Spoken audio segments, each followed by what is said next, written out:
That's the house that my wife grew up in. 92 Cumberland Street, Bangor, Maine. She's really sick of living in this house. I kind of dumped her here for about, the past 2 years. You see, we're living in China, right? Everything's fine. She's working at this Montessori school, kind of running the place, right? She's happy, has a good job, has a good career, but she wanted another baby, right? She wanted to have another kid. So yeah, if we make the baby.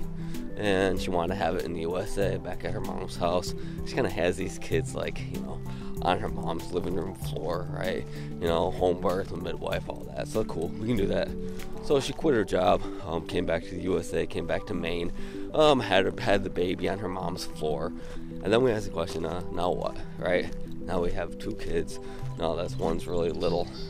And the fact of the matter is that my job, the nature of my work, really kind of changed, right?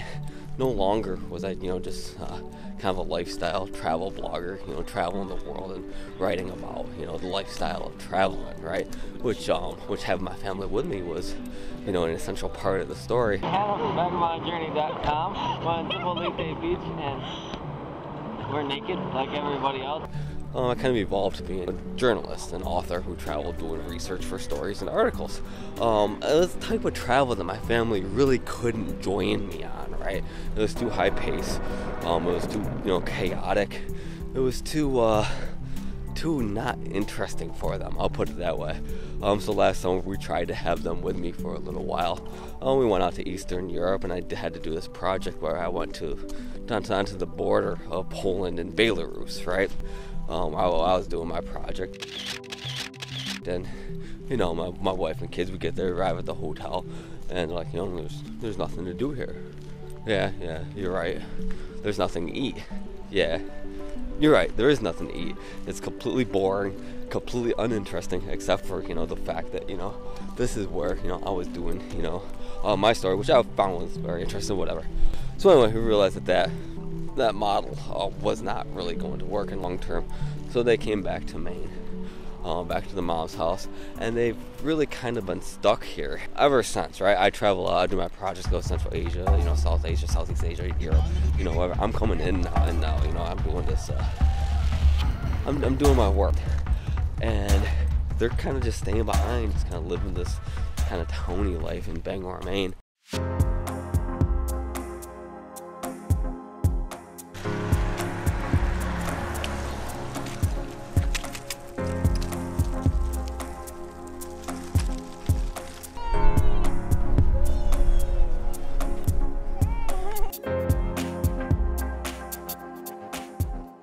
And finally, I came back this time. They've been here for almost 2 years, and my wife just said, enough. That's not going to work anymore. I'm done.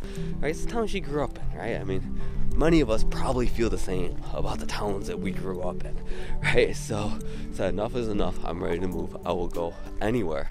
My wife is a traveler. When I first met her in Costa Rica, she'd already been on the road for many years. With me, she spent another 2 years on the run before finally settling into China. So sitting around Bangor, Maine, just really isn't in her DNA. She needs to go. Now this vlog is really about, where are we going to go? Right? Where are we going to go next?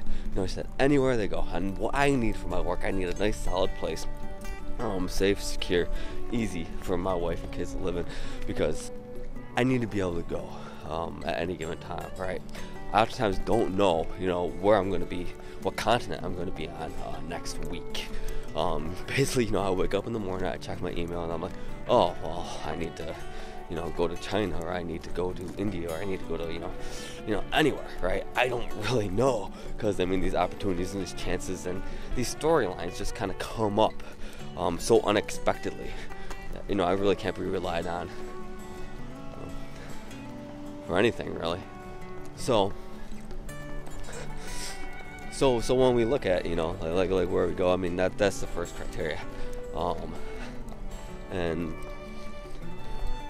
And really, that's the only real criteria, other than the fact that it has to be, you know, a somewhat interesting place that my wife can go out and make friends and, you know, actually like have like, you know, a semblance of, you know, quote unquote, could be called a life.